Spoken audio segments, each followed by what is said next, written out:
right, welcome back. This is the time we check in with our friend Mike Eppel to see what's happening in the business world. Mike, good morning and happy Friday to you. Oh, thank you, Melanie. Happy Friday. Good morning. Good to see you. Good to see you as well. I know Happy Friday takes on a bit of a different meaning in this climate that we are in, but happy-ish on the markets. This is a good indicator, a good sign at least. Maybe. Okay.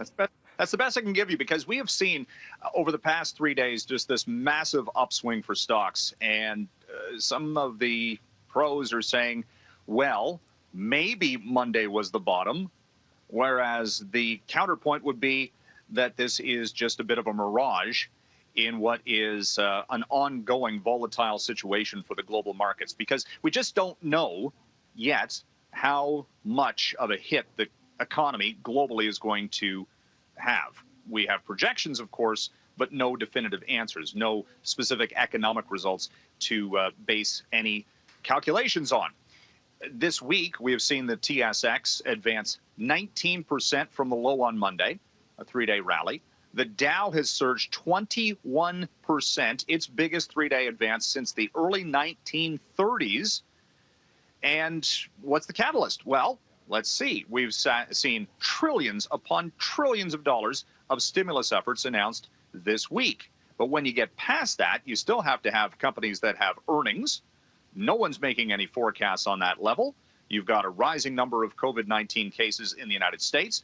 And lo and behold, this morning, the Dow futures contract is down over 500 points. So the volatility is going to continue, Mel. It is not something that is going to be solved in the near term. This is going to take weeks, if not months, to actually gain some consistency and also have the volatility levels drop, because they are still extremely elevated, and that is a negative signal. Absolutely. Let's talk about what's happening with these mortgage deferrals. A lot of people are looking to those options when it comes to the banks, but they are learning something when it comes to that. There's a little clause here. Yeah, the banks are offering this plan to defer your mortgage payments, but like you say, the fine print reads that you still have to pay the interest, and eventually you're still on the hook for what you owe. So it's not a holiday per se. It's just, again, delaying the inevitable. And there's been something like 200,000 requests to the banks. That's if you can get through, because, of course, the phone lines and video chats or online chats are jammed, so you have to wait. At the same time, this is the same problem that people are going to have with any type of government stimulus program, right? Trying to get online to see what's available and how fast and quickly things can actually be put into motion to gain any support on a monthly basis to actually pay the rent or the mortgage. It's the workings trying to get this going. That's the big challenge. You can have all these announcements, but at the same time, it's difficult to actually, and frustrating, to get things going. Such trying times. I want to get to oil prices as well. Yes. And where they stand. Yeah. My goodness, what we saw yesterday was the price for Canadian oil at its lowest level in history, below $7 a barrel, U.S. It costs more now to ship a barrel of oil than it does to buy it from the Canadian producers. So what does that mean? It's demand destruction. It is going to lead to massive layoffs expected that have already, into some cases, been announced in the Canadian energy sector. It is a huge hit to the Canadian economy. And I was thinking earlier this week that we saw, below 60 cents a liter for gas.